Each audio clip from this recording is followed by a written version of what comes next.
Not on my rap, last time that I checked. Every selling zones in the south and the smack. Quarter mil, no sweat, last time that I checked. I'm the streets voice out. Hello, everyone, and welcome to episode number 17 of the Building Strength podcast with your boy, Theo Lim. So this week we've got a big Q&A going. I haven't done one of these in a while, but I should do more. So here we go. I basically pulled questions off of my clients who asked me certain questions, or any of my friends who asked me any questions, and basically this was throughout the last couple days. But first of all, just sip some of that coffee. So good. First of all, today's episode is sponsored by, get ready for it, the first sponsor on this podcast. Today's episode is sponsored by the Loving Kindness Meditation. So let's just take 20 seconds. Think about two people in your life. Family, friends, business partners, anyone. Think of two people in your life and just in your head, just wish happiness for them. So, I wish happiness for X, and I wish happiness for Y.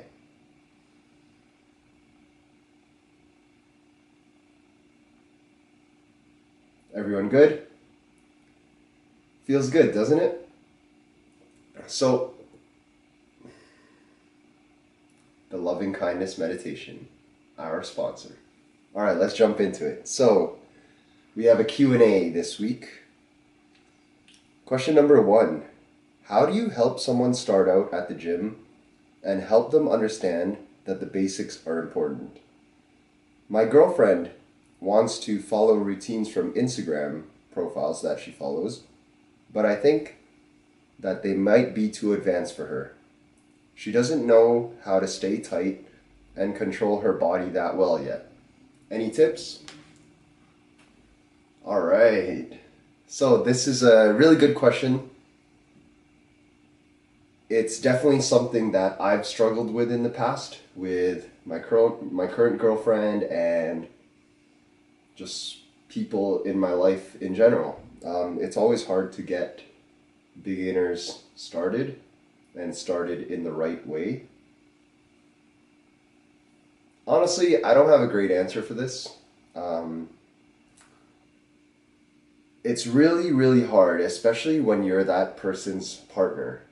It's almost like because you're their partner, they don't want to listen to you. Even for me, I'm like, so I do this for a living, I'm a trainer, I'm a coach, and even if I were to tell my girlfriend something, she might not be that receptive to it. But if she reads the same information elsewhere, or someone else tells her the same information, she'll be like, guess what, this person told me. And you're just sitting there like, I've been saying this, right? So anyway, how do you get someone to understand that the basics are important? It's really hard. I think learning which examples to use and what kind of, just how to explain it better to them. Like, you have to start by building a foundation if you want to be in this for the long run. So building a foundation is key, as in learning how to move in fundamental movement patterns. So learning how to squat with your own body weight before you get under a bar, or before you start doing box jumps or squat jumps, or, fancy and flashy Instagram Fitspo exercises. So you have to learn how to do the fundamental moves first. So you have to learn how to squat with your own body weight. You have to learn how to hinge with your own body weight. so like deadlift variations. And again, there are many different progressions before someone actually touches a barbell. And then they have to learn how to do some upper body pulling, some upper body pushing movements. And it's just about building that base, taking that first couple weeks, first couple months to really build that base of strength, stability, technique, and then building upon that. But as I said, it's a lot easier for me to explain it versus someone to actually have the patience and understanding to do it. Because that's a common thing with beginners. Like, there's so much info out there. Like, it's not even their fault because there's so much information out there now. Like, their friends are doing these exercises, this person's telling them to do this exercise, this magazine is telling them something else, the TV show is telling them something else, the internet, like, this Instagram person's telling them something, this Instagram person's telling them something else. So there's a lot of information, like a lot of information overload. It's great, but it's bad at the same time. So I think just if you're just starting out, or you know someone who's just starting out, try to just point them into the right direction. Either linking them if you think they'll be receptive to articles or ebooks, or just referring them to, say, a trainer or a coach that lives around them that you think they might click with. Or even the biggest one is really just leading by example. So I think in the person who asked this question, they go to the gym together. He goes with his girlfriend and he does his routine. And this is someone that I trained in the past, so he has a very, like, again, we've built a foundation. And I think his girlfriend goes and does her own thing. And one major tip is just like, I know you want to help them, and I know you've tried multiple times. So at that point, it's very stressful for both of you, really.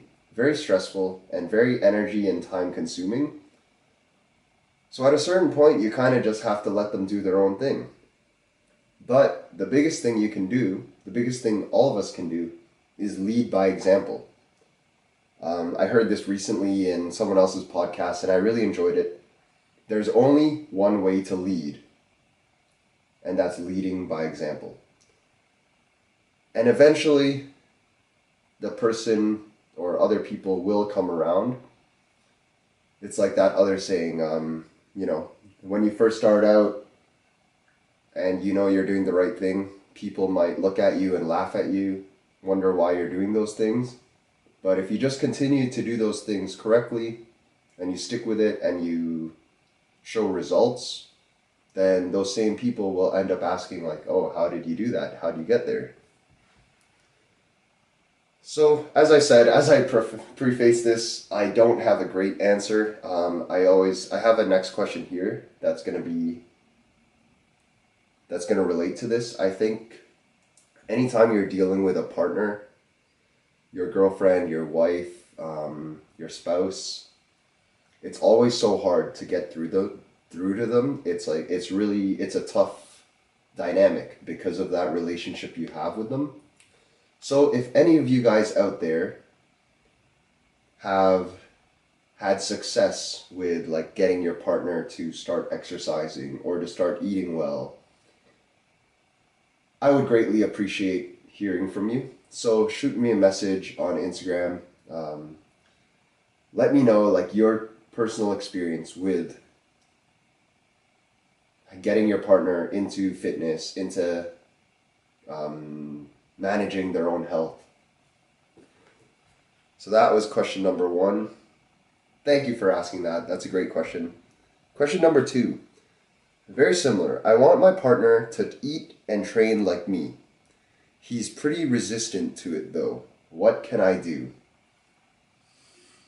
As I said, it's so tough with your partners. It's just, I think there's like a level of criticism involved in which like they think you're criticizing them for not doing these things.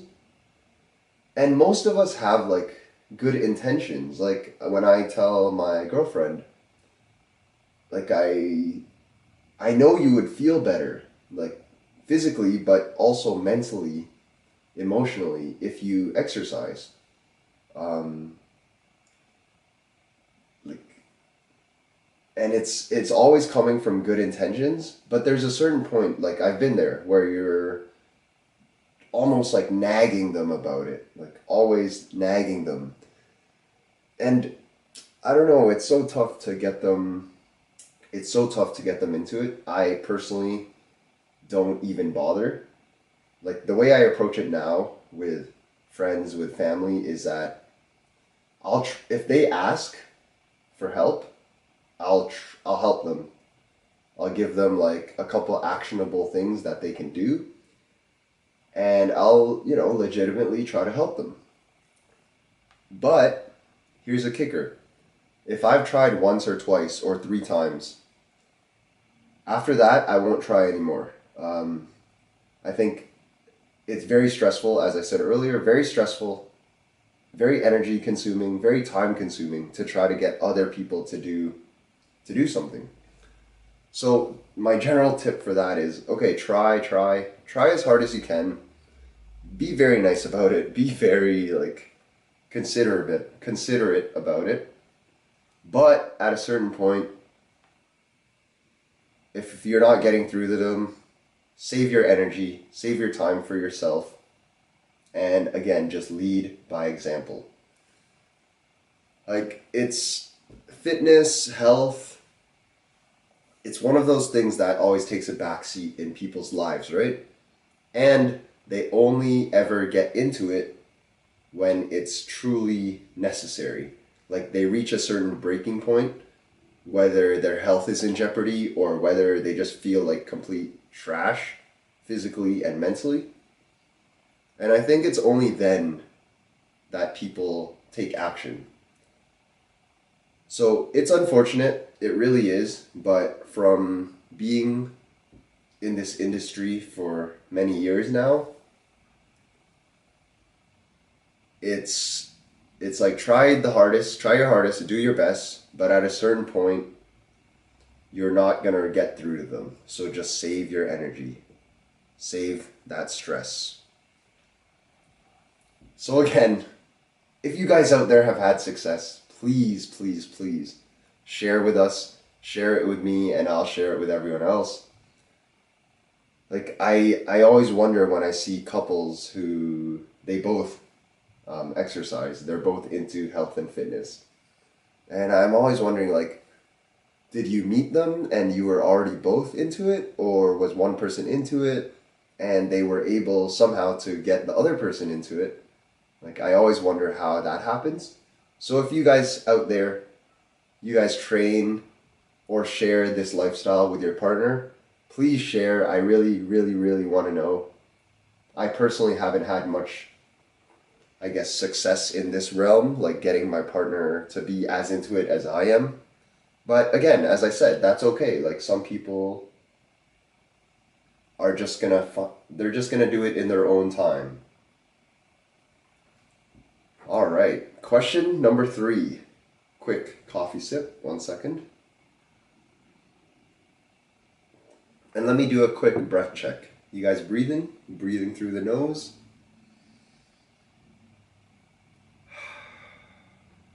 Okay, so I had a question about a water cut. So this person has a fight in 4 weeks and they need to lose 10 pounds. I feel like a lot of people don't plan this as well as they should be. Like,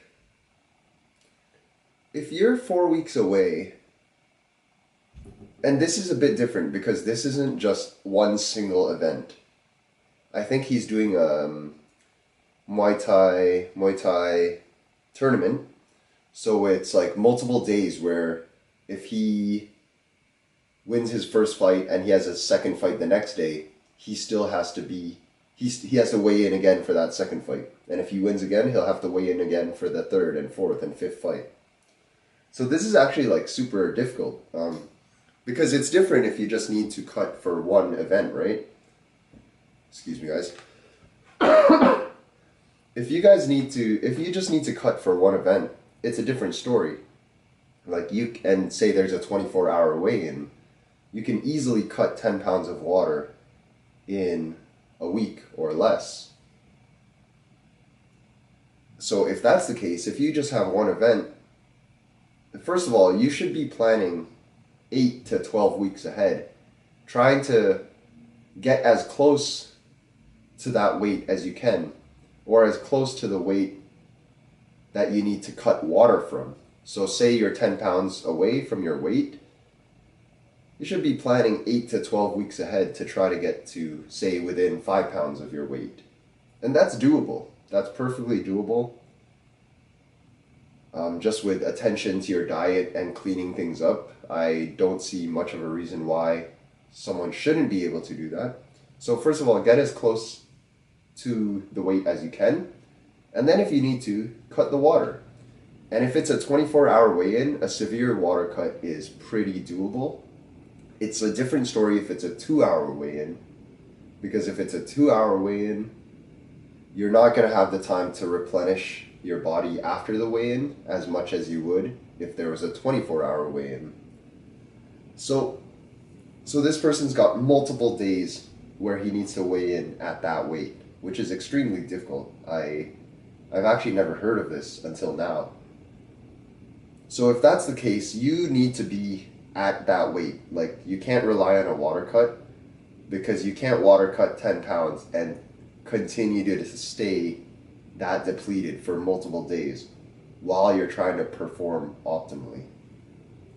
So with water cuts and cuts in general, you need to be planning much more in advance. Like, you can't have 4 weeks coming up and, oh shit, what should I do here? No, you already fucked up. You need to be 10 to 12 weeks out, possibly more, depending on how much you need to cut. And that needs to be planned well in advance, because there's so much stress involved in a competition. It's not ideal to add more stress by trying to cut last minute, being depleted. That's a very stressful environment. And if you're entering the competition in such a stressful environment, there's no way you're going to perform as well as you could be. So my general advice is either consult people who have had this experience before, get someone else to handle your cutting, your training program, everything. I don't think that's a set rule, but I believe in having a coach, having someone that can handle these things for you. Again, just to take the stress off of this, because you have enough to think about. You have to perform, you have to go into that ring, defend yourself, and try to win. And that's already such a stressful thing to do. Like, why wouldn't you try to take away as much stress as you could? All right, I've got a string of questions from a newer client I have. And he just started training with some of my other guys who he knows. So he comes, I think, from a bit of a powerlifting background.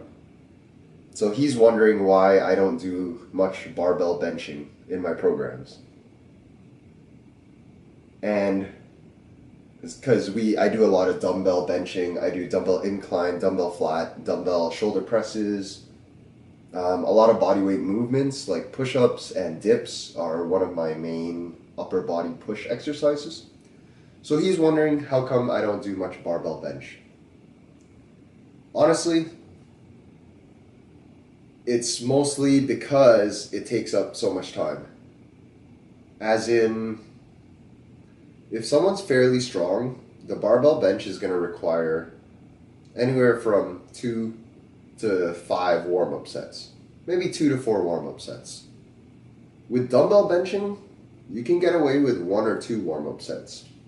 So from a timing standpoint and from a bang for buck standpoint for my clients, we're gonna get just the same amount of training effect by pushing heavy dips, heavy push-ups, heavy dumbbell benching. And for his follow-up question, he asked really good questions, which I always appreciate. Um, Never be afraid to ask questions. I always appreciate when people ask me very direct questions, and it challenges you. Like you get put on the spot, and it's a challenge. You need to explain. You need to be able to explain why you're doing certain things. So his follow-up question is, well, aren't dumbbell benching, dips, push-ups, aren't these just accessory movements? I think that's a really big downfall or negative of people who come from powerlifting backgrounds. And I come from a powerlifting background. So I've been there. I've thought this way as well before. Because in powerlifting, you compete with the barbell bench. So the barbell bench, the barbell flat bench is the main movement. So every other pushing movement is considered an accessory movement that will help you with your barbell bench. What I told him is, look, we're going to do dumbbell bench, and if you really want to do barbell bench, I'm not against it, and I don't completely leave it out of my program. All of my guys know how to barbell bench because I taught them, and we did like a 4-week block with barbell bench, just so they know how to do it, they're confident about it, and they don't fuck themselves up, is the real thing. So I'm definitely not against barbell benching. I'm just explaining why, when I'm in a time constraint, 60 minutes with a client, why I think they're going to get the same effect, if not more, from doing dips, push-ups, dumbbell work. So back to the main point. No, dumbbell benching and dips they're not just accessory movements. Like if you get strong, you can use dips as your main pushing movement. You don't have to barbell bench. You can use a barbell incline bench as your main movement. You can use dumbbell benching. You can use push-ups as your main pressing movement. The barbell bench is not the be-all, end-all.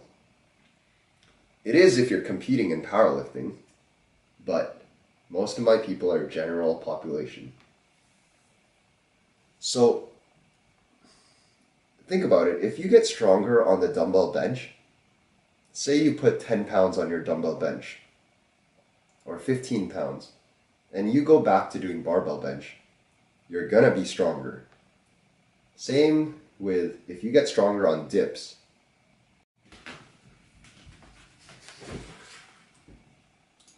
So that was a great question. I really appreciated that question. I have two more from the same guy. He asked such good questions. He got me. He got me, he put me on the spot, and I think sometimes I don't answer that well on the spot, and sometimes I do. I think I did a fairly okay job this time. It's just about practice, right? So he asked me regarding his friend, it seems like you're holding him back in weight. How will he get stronger if you're holding him back? So he was referring to another guy that I've been training for it's closing in on 4 months now. And this guy has gotten fucking jacked and fucking strong in the last 4 months. This guy's an absolute savage. He does like elevated, so his feet are elevated on a bench, and he does ring push-ups, and the guy can bang like 40 of these guys with weight on his back. Anyway, so I think he's referring to like his main lifts, where we were doing, his main lifts right now are trap bar deadlifts and front squats. So yes, it's true, I hold most of my clients back for a couple of reasons.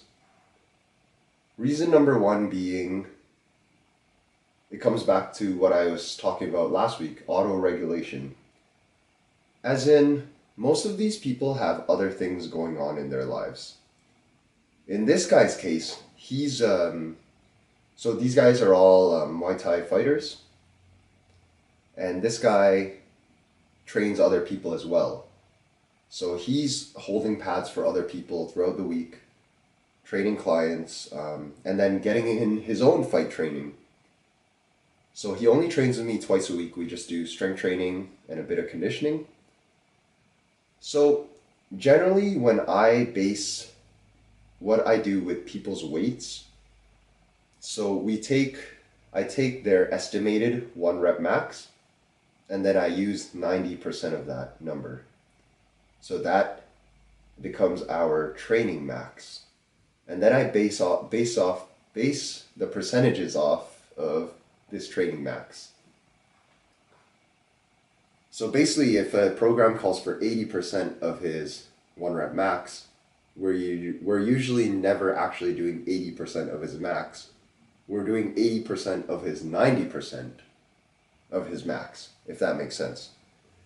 What we're doing here is that, yes, he's not gonna be lifting as heavy weights, but he's still gonna be working. And this is just going to ensure that on any given day, he's gonna hit his reps. Because, as the saying goes, you don't get strong by missing reps. You get strong by hitting your reps. So I just want to give this slight buffer because he might have trained 4 people last night. And he did his own training. And he ran this morning. So he has other things going on in his life. Lifting weights should just help with everything else he's doing. It should never take away from the other things he's doing. So that's why I kind of hold back in the weights. I mean, don't get me wrong, he's not going light at all. He's going heavy. We're just doing more volume. He's just doing more sets, he's doing more reps, and he's just building strength.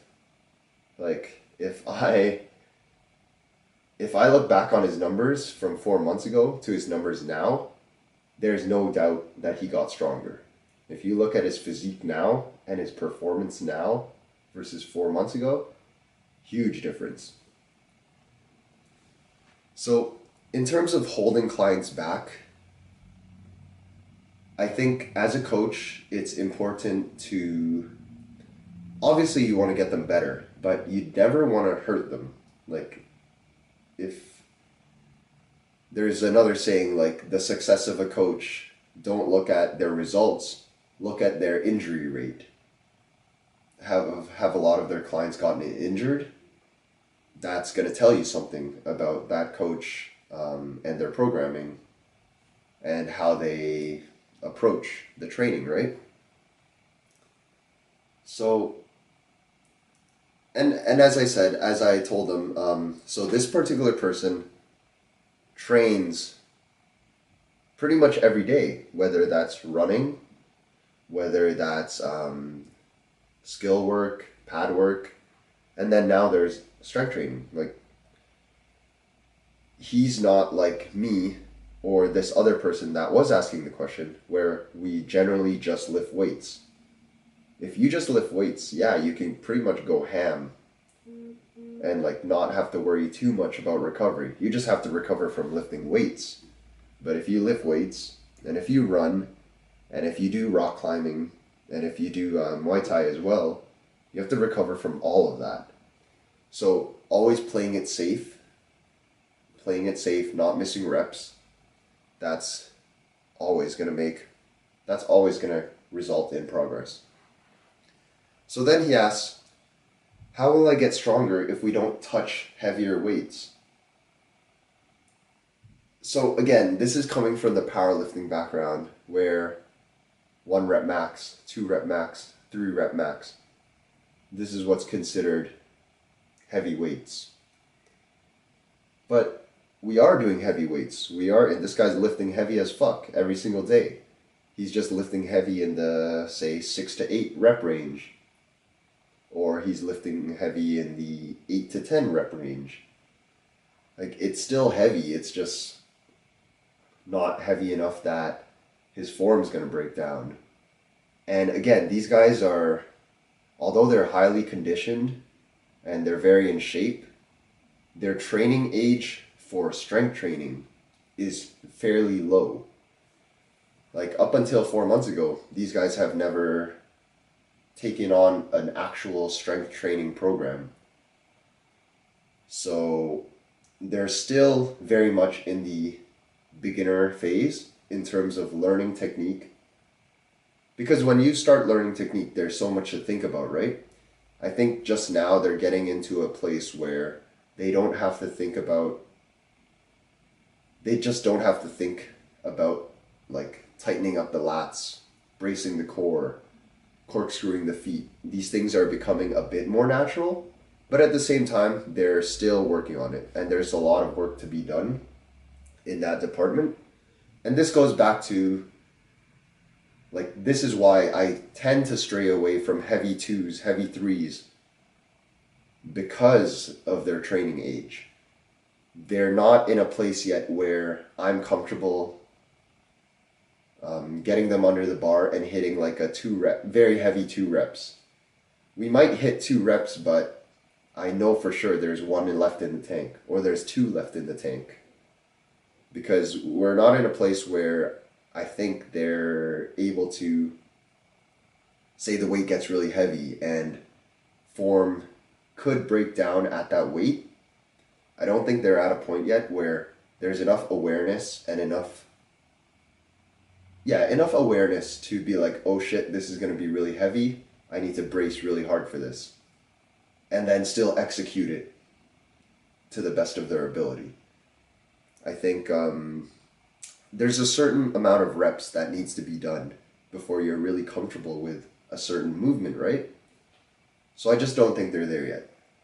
Which is not to say they're not getting strong, because this guy's strong as fuck. As I've said, this guy is an absolute beast. So you don't necessarily have to touch. Another thing I told him is that, when we're doing 1 or 2 reps, you're really just testing your strength. And what I'm doing in terms of getting the most bang for their buck, we're just going to build strength week in and week out. Just build, build, build, build, build. And anytime you want to test, you're going to be strong as fuck. Right? So like, say, this goes back to auto-regulation. Say one of my guys is feeling really trash that day. That's fine. Let's hit the reps, because we know we're not going to miss any reps here. Hit the reps and we'll move on. Great work on getting in here. You showed up, you put in the work, and then we'll get the hell out. Save it for next time. But if they feel really good that day, shit, okay. Well, we only had 315 planned for today, but you look good. Technique looks good. You're saying you feel good. Let's go up. 365 today. Oh shit, you've never actually touched this, but that looked good. Let's go up again. 385. Okay, you want to touch 4 plates today? Because if you do, today's the day to do it. I always talk about like taking advantage of the days where they feel really, really good. So, for example, yesterday, I have one of my clients, one of my good friends, he's doing deadlifts. He's doing volume deadlifts right now. So the last 3 weeks look like this. He did 185 for 3 sets of 10. And then the week after, he did 4 sets of 10. And the week after that, he did 5 sets of 10. That brings us to this week. So what I wanted to do, we bumped up the weight to 195, so a 10-pound increase, but I brought the sets back down. I brought it back down to 3 sets of 10. So that was what was on paper. As he's doing the warm-up sets, as he's doing his working sets, the bar is flying. He's completely crushing the weights.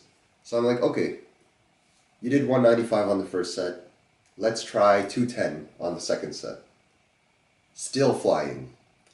Keep in mind, for the 3 weeks prior to this, he had not touched anything over 185. So now he's doing 210 for the same reps. Set look good? Okay, fuck it. Let's go 225 today. Last set of 10. He crushes it. Absolutely crushes it. He could have done 3 sets of 10 that day with 225.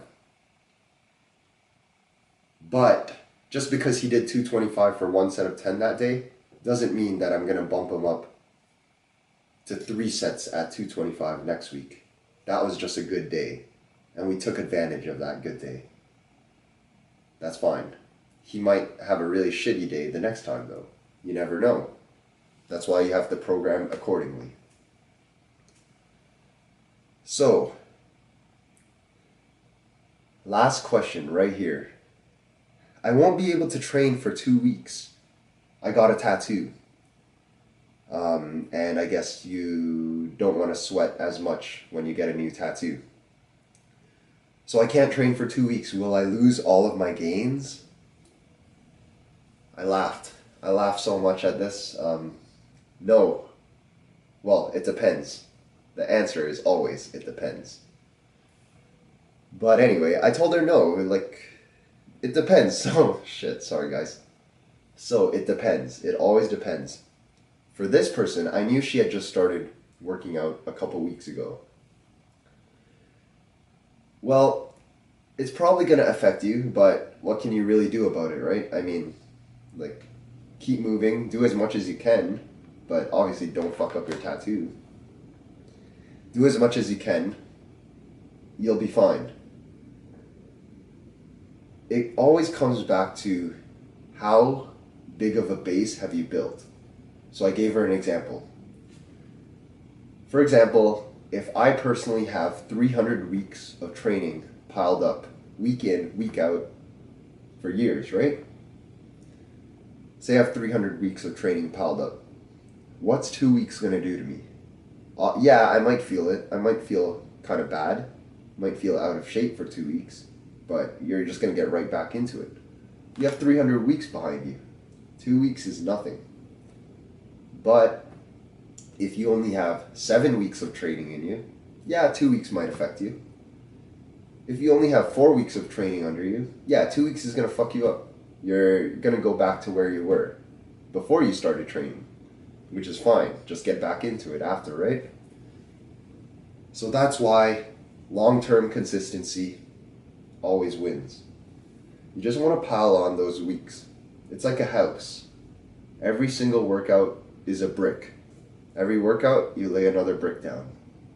Next workout, you lay another brick down. And eventually, every workout, every week, every month, every year, that's just going to pile up.